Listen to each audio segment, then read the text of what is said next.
Hello बच्चों, तो आज हमारा टॉपिक है, आज हम केमिस्ट्री का एक टॉपिक लेकर आए हैं और आज का टॉपिक है difference between solid, liquid and gas on the basis of physical property. तो फिजिकल प्रॉपर्टी के आधार पर हम सॉलिड, लिक्विड और गैस के बीच में डिफरेंस समझेंगे। तो सबसे पहले हमने डायग्राम बनाया है। सॉलिड में जो है ये सॉलिड के जो है मॉलिक्यूल है जो एक दूसरे से या पार्टिकल्स हैं जो एक दूसरे के पास हमने दिखाया है। और ये लिक्विड में जो है पार्टिकल एक दूसरे से दूर है और गैस में बहुत दूर है। तो पहला इसमें हमारा जो फिजिकल प्रॉपर्टी हम लिए हैं second number, intermolecular space. Intermolecular space का कनेक्शन है इंटरसिटी ट्रेन से। इंटरसिटी ट्रेन क्या होता है? Train between two city. Inter मतलब बिटवीन टू, और एक और वर्ड होता है यहाँ पे इंट्रा। इंट्रा का मतलब होता है क्या? इंट्रा सिटी अगर वर्ड बोल दिया इसका मतलब होता है विदिन ए सिटी। ठीक है, विदिन ए सिटी। इंट्रा मतलब होता है विदिन ए सिटी, किसी सिटी के अंदर। जैसे हम बोल दिए पटना और रांची के बीच में कौन सा ट्रेन चलेगा? इंटरसिटी ट्रेन चलेगा। और मान लीजिए कि पटना का दो लोकेशन लिए, एक कंकरबाग और बोरिंग रोड, इसके बीच में मान लिया कोई ट्रेन चल रहा है, जैसे अभी मेट्रो ट्रेन चलेगा तो उसको कौन सा ट्रेन कहेंगे? Intracity train. तो इंट्रासिटी जो होता है विदिन ए सिटी। तो पहला हम लिए इंटरमॉलिक्यूलर स्पेस। इंटरमॉलिक्यूलर स्पेस का मतलब होगा स्पेस बिटवीन टू मॉलिक्यूल्स। तो इसमें हम डायग्राम में देख रहे हैं कौन सा स्पेस है, ये जो ब्लैक कलर हमने किया है वही इंटरमॉलिक्यूलर स्पेस है, जो कि बहुत कम होता है सॉलिड में, ना के बराबर, नेग्लिजिबल होता है। ठीक है, और लिक्विड में क्या है, उससे सॉलिड से हमारा इसमें स्पेस ज्यादा होता है और गैस में मैक्सिमम स्पेस होता है।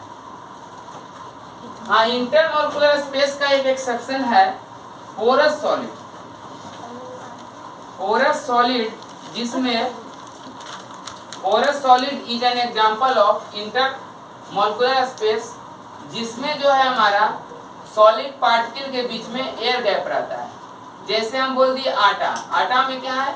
एयर पार्टिकल है बीच में, तो इसमें इंटरमॉलिक्यूलर स्पेस होगा।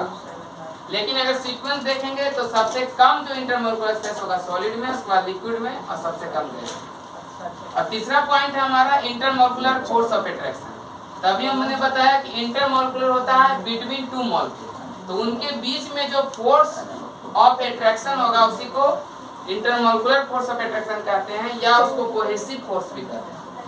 तो अगर हम यहाँ देखेंगे डायग्राम, तो जो मॉलिक्यूल एक दूसरे के काफी पास होता है तो मतलब उससे इंटरमॉलिक्यूलर फोर्स ऑफ अट्रैक्शन क्या होगा? अधिक होगा। जैसे यहाँ पे अट्रैक्टिव फोर्स का बात किए, पार्टिकल 1 है, पार्टिकल 2 है, तब अट्रैक्टिव फोर्स हमेशा पुलिंग नेचर का होता है। पार्टिकल 1 को पार्टिकल 2 अपने ओर खींच रहा है और पार्टिकल 2 को पार्टिकल 1 अपने तरफ खींच रहा है, इसलिए F1 और F2 का डायरेक्शन जो है एक दूसरे के तरफ होगा, जो अट्रैक्टिव नेचर का है। और इसी अट्रैक्शन के कारण दो पार्टिकल एक दूसरे से चिपका रहता है। तो इसमें इंटरमॉलिक्यूलर फोर्स ऑफ अट्रैक्शन सबसे अधिक पाया जाएगा सॉलिड में। उसके बाद लिक्विड में जो होगा सॉलिड से कम होगा, और सबसे कम हमारा गैस में होता है, नेग्लिजिबल। इसमें जो इंटरमॉलिक्यूलर फोर्स ऑफ अट्रैक्शन ना के बराबर होता है। अब इसमें हमारा फोर्थ पॉइंट है movement of particle. Movement of particle का मतलब है पार्टिकल किसमें इजीली मूव करेगा?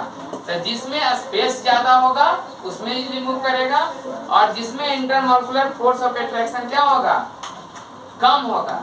तो इसमें जो है मूवमेंट ऑफ पार्टिकल, सॉलिड में नो मूवमेंट नहीं होता, लेकिन एक्सेप्शन इसका है पोरस सॉलिड, जिसमें मूवमेंट होता है फ्लोर, मैदा, ये सब पोरस सॉलिड है।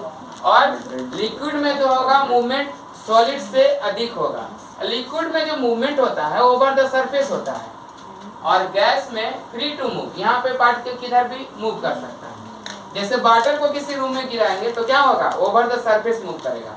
लेकिन उसी रूम में अगर हम लोग एक अगरबत्ती जला देते हैं तो ये इसका मूवमेंट क्या होता है? ओवर द स्पेस या वॉल्यूम, पूरा वॉल्यूम में इसका मूवमेंट।